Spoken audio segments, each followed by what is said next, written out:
নমস্কার, শান্তনু হাজরা বলছি। Setting setting setting এই বাংলায় এই সেটিং শব্দটা প্রচুর ব্যবহার শুরু হয়েছে। এটা আবিষ্কার করেছিল জনৈক সিপিএমের নেতা।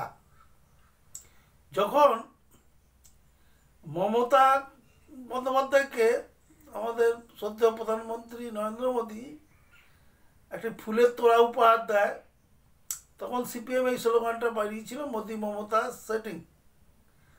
এই সেটিং সেটিং সেটিং সেটিং বলতে বলতে বলতে বলতে একটা সময় মানুষ ভেবেছিল সত্যি সেটিং, এবং বেশিরভাগ লোকই ভাবে যে ও দুজনের মধ্যে সেটিং আছে। তাহলে বেশ কতগুলো ক্ষেত্রে দেখা গেল যে যে অপরাধে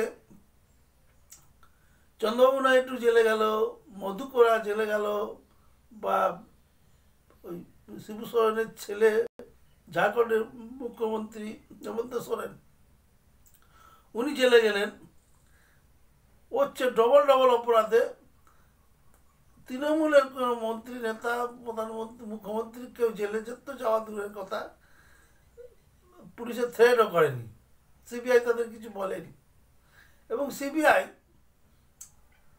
এক মাথা ঘোমটা দিয়ে পালিয়ে গিয়েছে। তা যখন সিপিএমের নেতারা বলতে শুরু করলো setting setting Modi Mamata setting, তখন মানুষ খানিকটা বিশ্বাস করলো। এবার চলে যান গত বছর আগস্টে, আমি তার আগেকার কথাগুলো বাদ দিচ্ছি।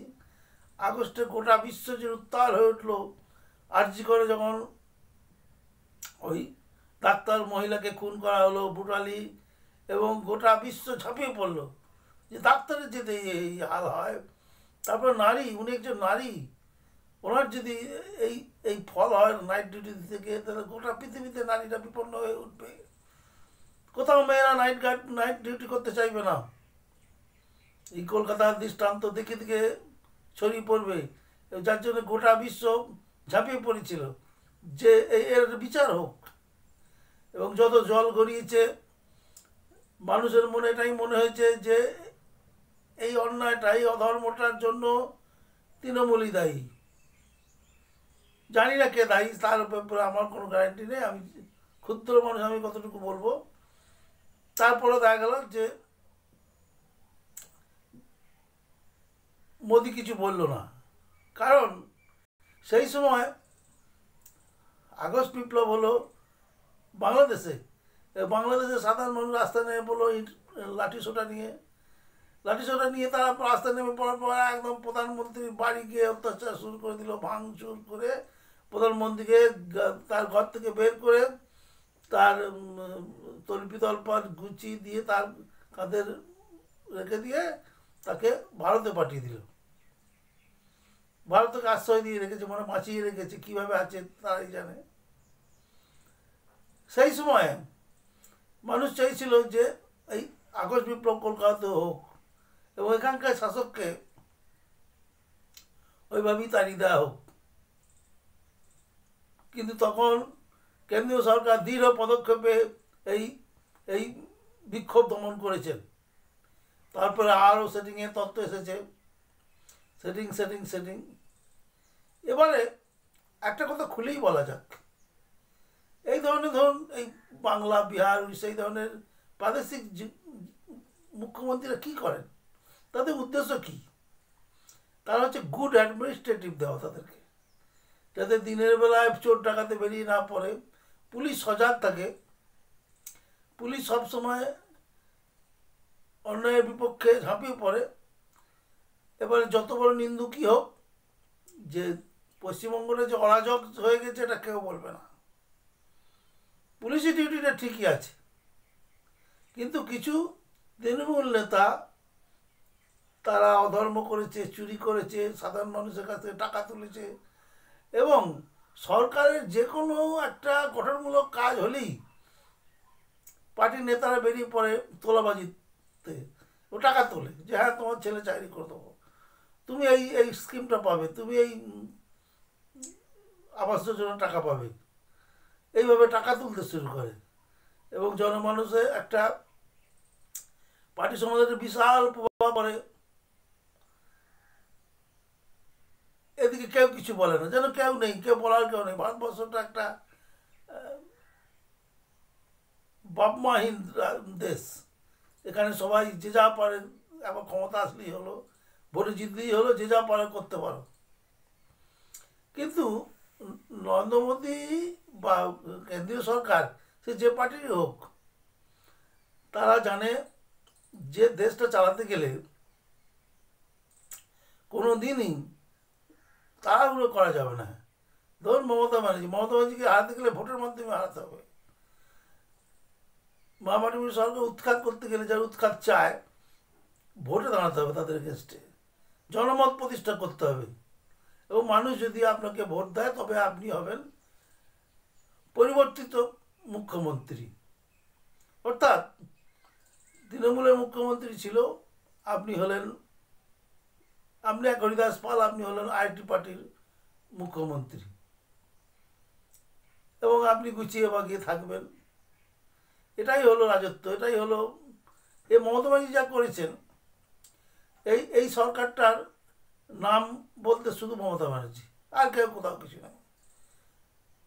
বহু নেতা মন্ত্রী আছে, তাদের কোনো ডিউটি নেই, তাদের কোনো কাজ নেই, তাদের কেউ চিনবেও না, আগামী দিনেও তাদের কথা কেউ মনে রাখবেন না।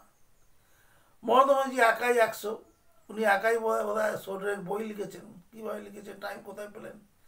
এসে বরিচণ্ডীদাস বা ওই শেক্সপিয়ারের মতো ঘটনা হলো। যা যে বছরটা বেঁচে ছিল, সেই বেঁচে থাকার বছরগুলোর মধ্যে এত বই লেখা যায় না। যেমনি মহাভারত, একটা মানুষ লিখতে পারে না, একটা প্রাণ শেষ হয় না। ওই জন্য অনেকে বানিয়ে বলেন মহাভারত লিখেছিল গণেশ, কারণ গণেশের 4টি হাত ছিল, এবং লিখে লিখেই যদি যাবে তাহলে ভেবেছে কখন? কাহিনিটা তো তার ব্রেনে আগে আসতে হবে। এই যে আমরা ইউটিউবে গল্প বলছি, আগে তো মাথায় আনতে হয়েছে, তার জন্য 2 ঘন্টা 4 ঘন্টা 6 ঘন্টা, 1 দিন 2 দিন 5 দিন 10 দিন সময় নিয়েছে। তারপর আজকে ক্যামেরার সামনে বসে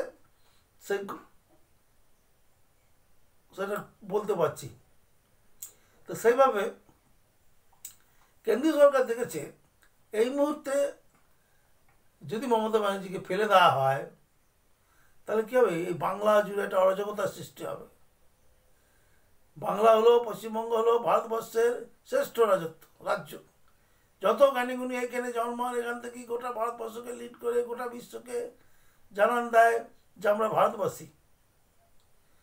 এই বাংলার উপরে বহু অত্যাচারের ঢেউ এসেছে, কিন্তু বাংলা কোনোদিন পিছু হটে নাই। সেটা ওই শাসকরাও জানে, তাই ওরা বলে যে এই পূর্ণভূমিতে অরাজকতা সৃষ্টি করার অধিকার আমাদের নেই। বহু জায়গায় বিজেপি নেতারা বলেছেন। এবং এই বাংলায় আজকে অনেক উন্নতি হয়েছে। কার দৌলতে হয়েছে, কী জন্য হয়েছে, না প্রবাহমান ধারা অনুযায়ী হয়েছে, সেটা আমি বলতে পারবো না, হয়েছে।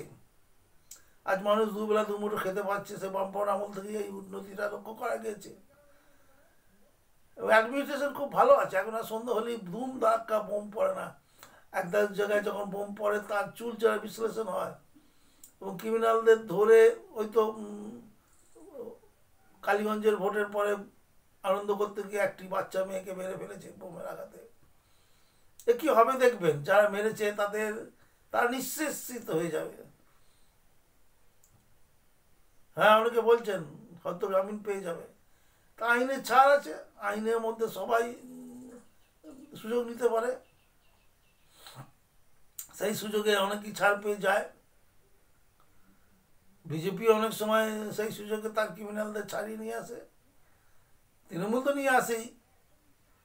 তা এইভাবে কদিন আগে ট্রাম্প একটি বিবৃতি দিয়েছেন যে আমেরিকা পৃথিবীর মধ্যে যে সমস্ত দুষ্টু শক্তি, ধরুন সিরিয়ার আবুল বাসার, কি গদ্দাফি লিবিয়ার, কি ইরাকের সাদ্দাম হোসেন, কি ধরুন আফগানিস্তানের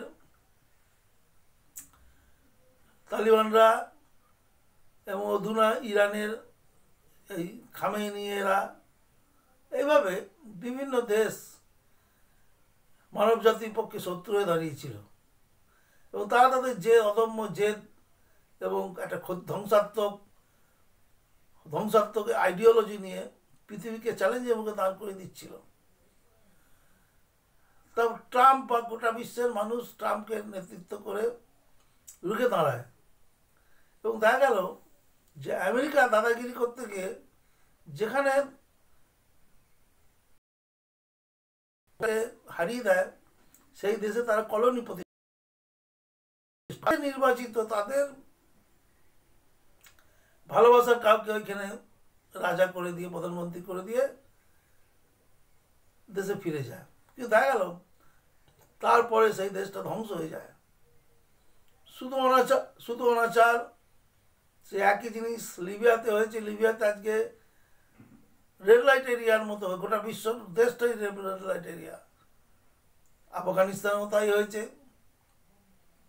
ইরাকে তো বলতে নেই, ইরাকে তো শকুনের রাজত্ব এসেছে, একটা মহাশ্মশান ইরাক। তা আগে থেকে ঠিক ছিল, মানে হয়তো ইরান ধ্বংসের পর ইরানে সেই শাহরা, সে পল্লবী রাজবংশ তারা টিকে আছে, আমেরিকায় থাকে, তারা বিলাসবহুল জীবনযাপন করে, তাদেরকে বসিয়ে দেওয়া হবে। কিন্তু বলেছিল না, হবে না। বলেছে কত 3 দিন আগে বলেছে ট্রাম্প যে ওই সব নির্বাচিত সরকারকে ফেলে দিলে দেশে অস্থিরতা সৃষ্টি হবে। আর ইরান হচ্ছে কি একটা কোহিনূর। ইরান হচ্ছে কি পৃথিবীর একটা ভালো দেশের মধ্যে অন্যতম, বিশাল বাজার, বিশাল তেল। ইরান ধ্বংস হোক সেটা ইরানের বড় শত্রুও চায় না। হ্যাঁ, ইরানের শাসকরা নোংরামো করছে, অসভ্যতা করছে, তাদের ধ্বংস চায় না। ইরানটা ধ্বংস হয়ে যাক ইরাকের মতো, সেটা কেউই চায় না। সেই জন্য ট্রাম্প বলেছেন না, শাসক বদল করলে সেখানে মাৎসান্যায় শুরু হয়ে যাবে। সেই জন্যে এত সুযোগ থাকা সত্ত্বেও এখানে মামাটি মানুষকে উৎখাত করেনি। দেখছি যে ভোটের মাধ্যমে যখন উৎখাত হবে তখন ভোটের মাধ্যমেই হোক, আর উপায় নেই। পশ্চিমবঙ্গেও যদি জোর করে শাসককে জেলে ভরে দেয়, ওদের তো একটাই ওয়ান ম্যান আর্মি, ওদের যে মুখ্য যে তাকে যদি জেলে ভরে দেয় তাহলে তো দেশটা ওরা একটা অরাজকতার মধ্যে পড়ে যাবে। তখন একটা সোনাগাছি না, গোটা বাংলাটাই সোনাগাছি হয়ে যাবে।